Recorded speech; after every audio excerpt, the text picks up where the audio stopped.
And that's the And beautiful thing about the multi-generational look at fatherhood, of, I just want to do it a little bit better than maybe my dad did for me, and hopefully my kids do a little bit better than I've done.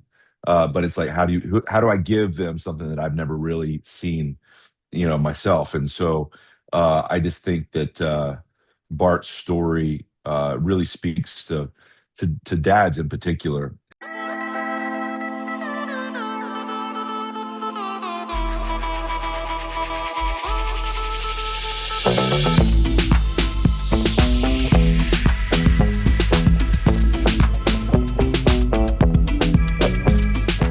Hey, yay, Jenna, how are you? good and you? Nice to I'm see good. you. You know why? Because I did the carpet for I Still Believe Oh years wow. ago. I was like, oh my That God, I that can seems like centuries ago. That was so exactly. that's so good to see you again. Good Thank you, to see Jenna. you too. Thank you so much. I can only imagine, and now the only imagine too is amazing as well. Thank you. It's Thank really, you. really good. And when did you decide like to make a sequel? You know what I mean? Usually I think Yeah. directors and writers think about twice. When did you decide to do it? Yeah, Jenna.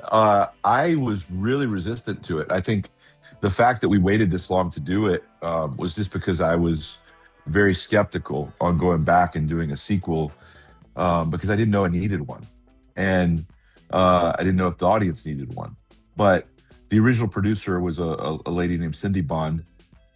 And Cindy just kept coming back saying, guys, there's more story to tell. And she talked to Brent McCorkle, my co-director, and he and she came to me and said, have you heard the story of the song Even If? And I said, I know the song. If I can only imagine is about hope for the life after this one, Even If is about hope for today. And I was like, that's a great song, but what's the story? And they walked me through the story with this question of what happens if your happily ever after breaks? What comes after the happily ever after? And I was like, huh. And so Bart is, from the first movie, is in a position where he's gotten everything that he ever wanted, but the crowd has stopped applauding and gone home, and life has gone back to being hard. And now he's a father, and he is really struggling because his son has health problems. He's struggling to give his son what was never modeled for him, that he never had from his dad. And in that struggle, this new character, Tim Timmons, comes in carrying a secret of his own, but has this beautiful philosophy of radical gratitude. And he just begins to give that to Bart, and that results in this song, Even If. And when they got to the end of pitching it to me, I was in tears. And they said it's kind of like the spiritual sequel that I can only imagine. And I was like, guys, that's the literal sequel, and I could get that made tomorrow. And so for us to almost 10 years later go back to finishing the second half of the story was a treat. And then also on the other end of that, when we finished the movie and we screened it for some of the early test audiences, it just got absolutely as good a response, if not better than the first one. And it's a special film on its own. So I think people are going to be really, really radically surprised. Yes, I got really emotional, and my husband, he had a relationship with his dad until he was 19 years old. Wasn't kind of they were living together but didn't exist, and then Right. afterwards work it out. And so I cried because of that as well, because I was like, oh my God, Wow. you see, it's not just Bart's story, but Yeah. we have a story right here, and I he's love doing that. different, and then he's doing different with our son. So, Yeah. And that's the and beautiful thing about the multi-generational look at fatherhood, of, I just want to do it a little bit better than maybe my dad did for me, and hopefully my kids do a little bit better than I've done. But it's like, how do I give them something that I've never really seen, myself? And so I just think that Bart's story really speaks to dads in particular, and it gives them the courage to not have to get it perfect, but to just fight for their kids. yeah, it's amazing. And how is it for you, like to bring to life, to big screen, real life people, that they're Mhm. still around us? It's like it must be a challenge for you.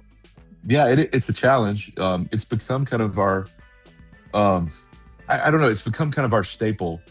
What we've been known for is doing true stories. And so I think I've done as a producer or director, we've done maybe 9 of them.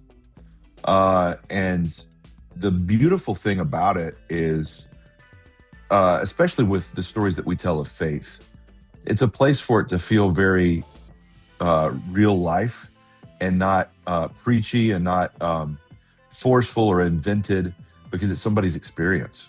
And so we try really hard to study the real person and find out like what's the truth that they've lived. And those stories for us is always going to point to some sort of connection with faith or redemption. But then also it's doing a portrait, not a photograph. And so we want to paint a beautiful portrait of these people, but it needs to feel accurate to what they've lived. And so like on this one, I can only imagine too, having the real life Bart Millard and Tim Timmons and all their families on set, almost every day, because we filmed it in Nashville, was a treat. Yeah, because they were just able to make it absolutely authentic to them. And so when they saw it, I remember when Tim saw it, Bart had been through it once before with us, but when Tim saw it, it was new for him. And Tim was given, 5 years to live 25 years ago. And he's still, every day is a miracle that he wakes up the next day. And he watched it and just wept. And he was like, I feel so seen. I feel like this is just, and he said, I gave him compassion for himself, because it was almost an out-of-body experience that he could step back and watch his life through another lens. And he was like, oh my gosh, I gave him a lot of compassion. So I love doing true stories. They're amazing. Yeah, they are. And then you brought me Milo Ventimiglia. I hope I'm saying correctly. Yeah, Ventimiglia, very good. And he's amazing in This Is Us. He's been doing like a lot of other movies as well. And what was about him that made you pick him to play Tim? So Milo is one of the most committed actors I've ever worked with. And he read the story and he fell in love with Tim. Just absolutely got him.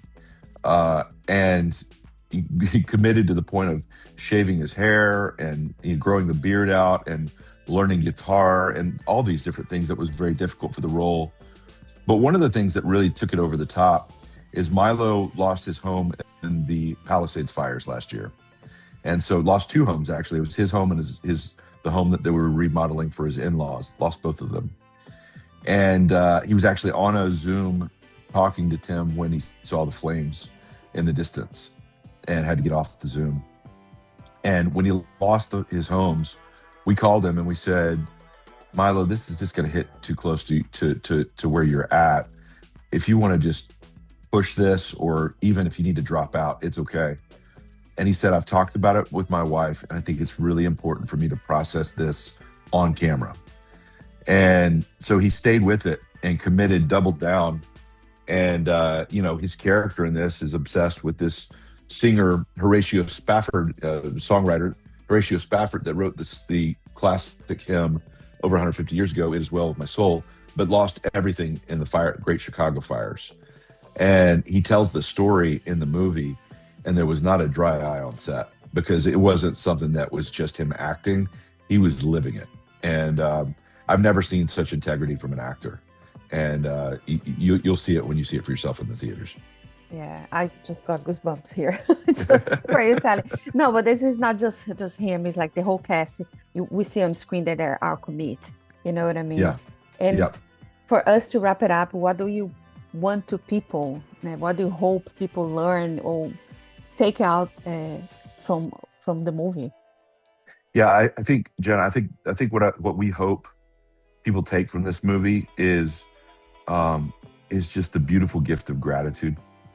The takeaway from the film is that we all have fires in our lives. We all have these things, these storms, these fires that break out where we feel it completely out of control.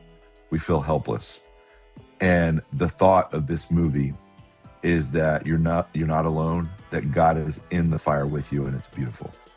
And I just think that gratitude that I don't have to walk this life alone, and there's a God that loves me and is willing to walk through my hardest days with me. It's why Tim does that X on his wrist every day to just remind himself and to recommit to God that, thank you, you woke me up for another day. What do you want to do with this day? And I think if people could latch onto that idea of a loving God giving you gratitude for the moment, even when there's grief attached to it, I think that is what the world desperately needs right now. Yes. Gratitude brings more gratitude every day. It does. It does. It grows. Yes. And Andy, I just want to thank you so much for your time, and a pleasure to see you again, and a lot of success. And I hope everybody loved the movie. Thank you so much. Thank you, Jana. You're wonderful. Appreciate you. If you like to support or continue to support Jana on Camera, don't forget to subscribe, like, comment, and share the videos.